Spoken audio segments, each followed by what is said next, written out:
నన్ను కలవాలంటే నీ కర్మ కాలిపోయి సగం జీవితం సంకనాగిపోయి పొజిషన్. ఏంద్రయ్యా మేము తినక సంపాదించుకొని నీకు వడ్డీకి ఇచ్చే నువ్వు 3 పూట్ల బిర్యానీ తింటా అంటే మేము చూస్తా నీకొచ్చి మిత్రులాడుతూ ఉండాలయ్యా. 10 నిమిషాల ముందు అసలు ఏం జరిగిందంటే, హలో సరే సర్లే సాయంత్రం 6కే వచ్చాలి పొద్దు. నేను ఒక్క నిమిషం ఉండు.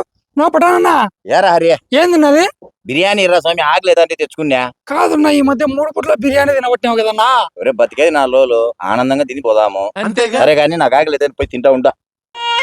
అది వీడు ఊరంతా అప్పులు చేసినాడు, అప్పులోళ్ళు మాత్రం ఒక పూట తినకచ్చా అంటే వీడు మాత్రం 3 పూట్ల బిర్యానీకి తింటాడు. ఒక్క నిమిషం ఉండు. హలో నా చంద్రనా ఎక్కడున్నావున్నా? ఉన్నా ఈ పటాన్ నీకు ఎంత లెక్క బాకీ ఉన్నాడున్నా? నాకు 30 లక్షలు రే. ఆ మురళన్నకు 40, హరన్నకు 30. కాదున్నా మీరేమో టీలు లాక్కుంటా పప్పన్నం తినుకుంటా ఓ రోజు తినక లెక్కలు మిగిలించుకొని వడ్డీలకి ఇచ్చుకుంటా అంటే ఈ పటానగాడు 3 పూట్ల బిర్యానీ తినబట్టినా ఈ మధ్య. నో ఇప్పుడేటికి రాణి తోపులకి బిర్యానీ తీసుకొని వచ్చాడన్న స్వామి.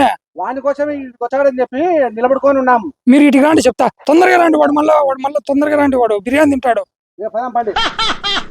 Subscribe.